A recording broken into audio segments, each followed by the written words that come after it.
My name is Michael Griggs. I am married to Rebecca. We have 3 children, Megan, who's 14, Jacob, who's 13, and Levi, who's 8. I've been reading Blue Tuesday blogs since September 2017, and the October 10th post was one that it reached to the very core of who I am.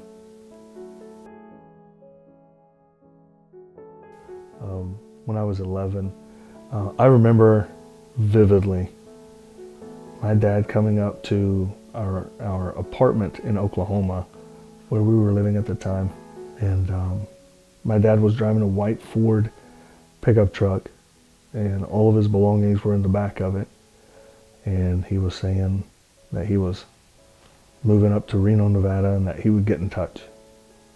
And I remember him pulling out of the parking lot and turning up the road and just watching his truck go away. And that was the last time I saw him until the summer before my senior year of high school. Going through those adolescent years without him, I was always curious, or always just assumed that everybody was going to leave, and so I was very guarded throughout my teenage years, kind of in a push-pull relationship with a lot of people where I wanted them near, but not too near, and because I didn't want to go through that pain. And I've realized more and more how it just affected every aspect, whether it was at work and maybe not getting that position that I wanted, or whatever. It was expected. There it is, the rejection. And so I lived with the weight and the burden of rejection for almost 33 years. So the post that I read that kind of made the biggest impact was overcoming the pain of rejection. It just kind of hit me when reading that post that I really have never gotten over the pain of rejection.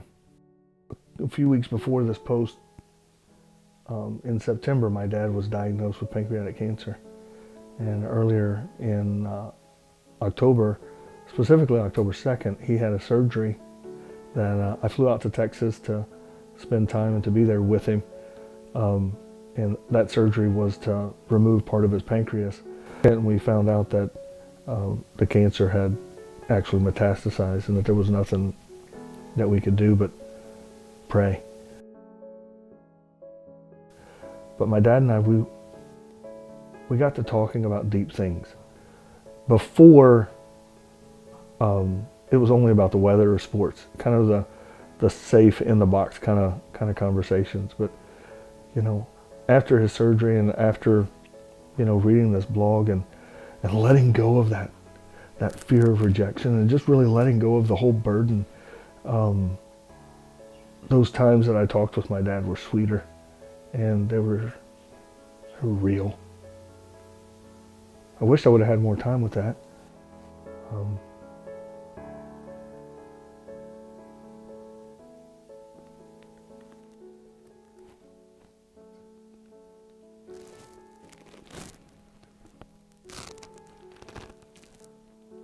But God saw fit to take him.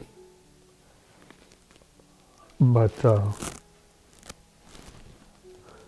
the good thing about it is the peace that it gives me now, with him being gone, is that I had an opportunity to say before he left that you hurt me, but it's okay, you're forgiven.